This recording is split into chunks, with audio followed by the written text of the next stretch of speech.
Imagine this. You're standing in front of a mirror, but the reflection staring back isn't yours, not entirely. Its eyes flicker with suppressed rage, its smile twists with hidden envy, its posture betrays desires you'd never admit aloud. This is your shadow self, the part of you that society, morality, even your own mind has exiled into darkness. Carl Jung warned that what you refuse to confront doesn't vanish.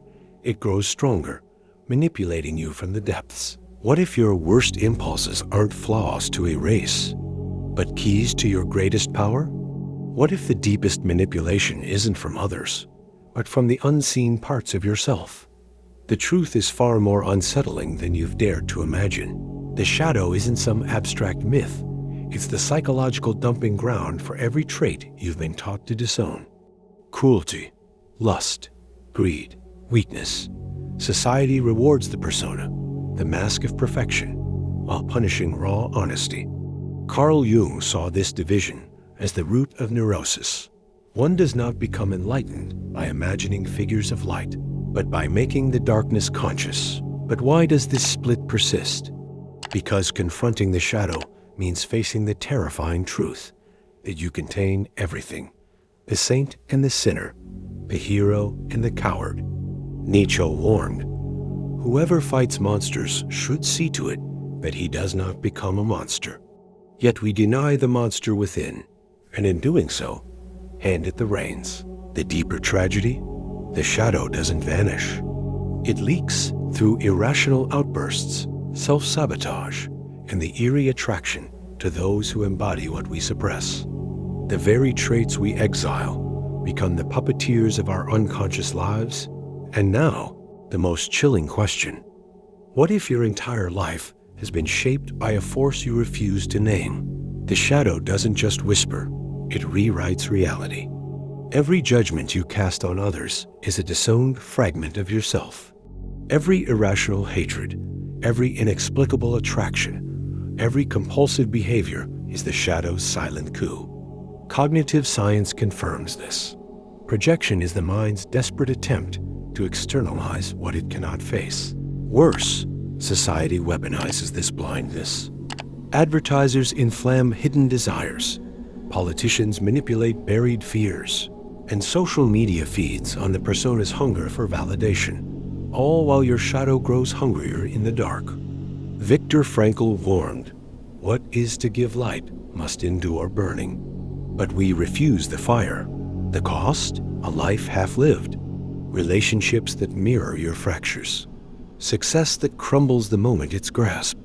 Because until you face the shadow, you are not whole. You are a battlefield of denied impulses, and every victory is Pyrrhic. The question is no longer if the shadow controls you, but how much. And worse, how long will you pretend not to notice? The way out is not to destroy the shadow, but to dethrone it. Jung's remedy was ruthless honesty. Until you make the unconscious conscious, it will direct your life, and you will call it fate. This is not passive self-help. It's a revolt against your own illusions. Begin with the mirror of your reactions. That colleague who enrages you, they're a living snapshot of what you deny in yourself. The trait you despise is the trait you exiled. Reclaim it. Write letters to your shadow. Dare to voice its ugliest truths in private. Nietzsche's method was fiercer. Become what you are. Not after the darkness is purged. Through it, history's freest minds mastered this. Dostoevsky stared into his depravity to write notes from underground. Maya Angelou channeled her rage into transcendent poetry. They didn't transcend their shadows, they alchemized them. The path isn't for the timid, but the alternative? A lifetime spent fleeing from yourself. The shadow is your locked-away power. Will you leave it buried or wield it? Here is the secret your shadow has been waiting for you to discover. It was never your enemy. The darkness you feared was simply the unlit half of your soul. Jung's final revelation was that integration, not purification, is the goal. The saint who denies their capacity for evil becomes a tyrant. The rebel who refuses their tenderness becomes a monster. The ultimate rebellion is to say, I contain all things. Your rage, harnessed, becomes unshakable boundaries. Your lust, directed, becomes creative fire. Your selfishness, examined, becomes self-respect. This is the alchemy of wholeness, where the shadow ceases to be a saboteur and transforms into your most loyal ally. Now the mirror clears. The face staring back is neither saint nor sinner, but something far more interesting, human.